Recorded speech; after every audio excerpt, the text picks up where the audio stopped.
everyone, and welcome to another Monster Hunter World video. This is Thegameconomist, and today I'm going to be giving you an in-depth review of the new Zorah Magdaros Gama armor set. So before we begin this armor set review, I always like to explain how I rate the armor set that I'm looking at. One thing you have to understand is that I check for efficiency by adding all of the empty decoration slots as well as the default skills and the set bonus skill together. I also break down the priority of the default skills on the armor set as well as the bonus set skill. In this case, we are getting a bonus set skill that has largely been ignored, even though it's been in the game since launch, and that's critical status. The critical status armor skill says that it increases abnormal status effects when you land a critical hit. What does that mean? It means if you're landing your crits because you have high affinity and you're wearing this set, you're going to cause the monster to go to sleep sooner or get paralyzed sooner than it would have been if you had just been using a different set. So the addition of Zorah Magdaros Gama armor is a pretty important change to the armor meta because we've been using armor set skills like Spare Shot, Critical Element, and Master's Touch for a while. Meanwhile, all of this time our status weapons that deal sleep damage and paralysis damage have been mostly sitting in a sub-tier corner, and hopefully this new set changes that. Maybe even the Blast Status Ailment will become a high-tier option on one or two weapons. Let's begin the review by taking a look at the resistance on this armor set. It comes with top resistance to fire damage, and this is typically a very useful thing to have since we know a lot of the endgame monsters deal fire damage, including the Behemoth, Lunastra, and Teostra, but also Bazalgues, Azura Rathalos, and Lava Seath. So having top resistance to fire damage is going to make it easy to reach that magical 20 resistance, which will also cancel out Fire Blight. On the other hand, the set comes with a weakness to everything else, especially dragon damage, which up to this point there aren't a lot of meaningful monsters who deal dragon damage, so that's not a big problem for now. Everything else can mostly be mitigated if you really want it to be, but you probably will have more trouble getting the resistance over 20 for those other elemental types. I think I'll give this set a B tier rating on resistance for being kind of a mixed bag. Okay, and now we can move on to talking about the individual armor pieces, starting with the helmet, which is named the Zorah Headgear Gama. You can see that it comes with the level 2 decoration slot, 2 levels of windproof, which is mostly going to be pointless, and 2 levels of critical eye, which is what we want because we're trying to pair high affinity with the critical status bonus set skill. My impression of the helmet is that it's very similar in terms of efficiency to the Azura Rathalos helmet, the one that gives you a crit boost and 2 empty small decoration slots. It's not the most efficient piece of armor, but it's okay. However, the helmet slot is always a coveted armor slot because you get a lot of good helmets like the Dragon King eye patch and the Nergigante helmet. So if you're going to take this helmet, you have to consider the opportunity cost as well. That's why we're going to give the helmet a tier rating of B. Remember, we need to build up 3 pieces of Zorah armor in order to unlock the bonus set skill. Alright, after the helmet we have to take a look at the chest piece called Zorah Hide Gama. Technically this is a pretty efficient chest piece, similar to the Damascus chest piece for focus, or the Lunastra Empress chest piece for building peak performance. The problem is that I never take the tremor resistance skill because it's considered a utility skill, and those are suboptimal compared to damaging skills.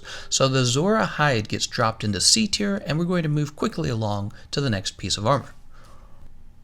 So, next up, we have the Zorah Claws Gama in the arm slot, and if you're trying to build earplugs, they're really not bad. You actually get 1 extra small decoration slot compared to the Coil Beta, which has been my go-to method for finishing rank 5 earplugs. Normally you would pair the Coil with the earplugs charm, since the charm gives you 3 whole levels of earplugs, which is incredibly efficient. But now we would argue that building earplugs has become even more efficient. Because of that, we're going to have to give the Zorah Claws an A tier rating. Now the other issue is whether I would use this piece of armor to build the critical status bonus skill, but in the case that you don't want earplugs, you will probably want to skip the arms because there are better options. And speaking of better options, the next piece of armor is the Coil called Zorah Spine Gama, and fortunately it fits in more with our desire to make use of status weapons. First of all, you're getting a large and medium decoration slot, but then you're also getting 1 level of critical eye. All of that is pretty decent because remember, your real goal is to build critical status. Finally, you get 2 levels of Bombardier, which isn't mind-blowing, but considering you're getting that skill by default on this armor piece, is actually the new most efficient way to build Bombardier. The other thing we can talk about is the fact that Bombardier increases the damage of your Mega Barrel Bombs, which you might be making use of because you're using wake-up attacks on a monster that you keep putting to sleep with the sleep weapon. Think of stage 4 Coil, for example. You might even get 3 procs of sleep on her, so also having Bombardier is a nice little bonus. Would I have preferred 3 levels of critical eye instead? Yes, but what we got is still okay, and is going into the A rank for both efficiency and usefulness.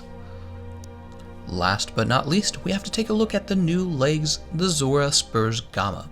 This is the other piece of armor in the set that I would probably consider using for building up the set bonus skill. If you aren't trying to build blast attack for a blast ailment weapon, it ends up being just slightly behind the typical leg slot meta in terms of efficiency. Really, it's off by just a small decoration slot.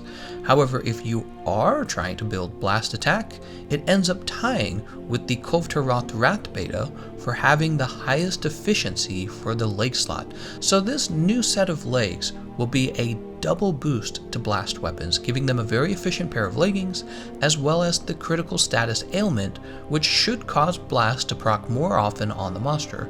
Capcom really wants us to use those blast weapons, in other words. It's hard to give the legs a proper tier rating because on the one hand, if you are building blast in a meaningful way, and we don't really know what that means yet, we don't know if any blast weapons have changed their their tier, right? It's basically S tier if they do though, like if they actually jump up high, you would also bring the armor up with it because the armor is the reason why. But if you aren't building blast damage, I would have to go with merely A tier. So let's just average it out to A+. It's a very curious thing, isn't it? Right, because if we can get enough blast damage coming out of some weapon, it might actually outperform a Draken armor build, right? Remember, Draken armor keeps your weapon sharp, so it's extremely valuable. Draken armor is also very efficient for building attack boost and crit eye and crit boost, so it's a very good piece of armor. So whichever weapon would actually become stronger using the new Zorah Gama armor set, it would have to be a very high blast damage weapon, and we won't really know anything about that until there's been a lot more experiments. I suspect the meta won't change, but it's possible, especially if we get some new weapon. And that's it for the Zorah Magdaros Gama armor set. If you aren't building earplugs, then I'm probably going to recommend bringing the helmet, the waist, and the legs. And if we are getting the average score for those 3 pieces of armor, we end up with an A- average. However, the entire set, including the resistance rating, gets a B+. And that's my full review for the new Zorah Magdaros armor set. Hopefully, over time, we really get an idea of where the status ailment weapons belong in the weapon meta, may shake things up a little bit. Though I predict it won't change anything by too much. Let me know what you think of the armor set, and whether you agree with my assessment. I want to thank you all for watching, and I'll see you guys next time.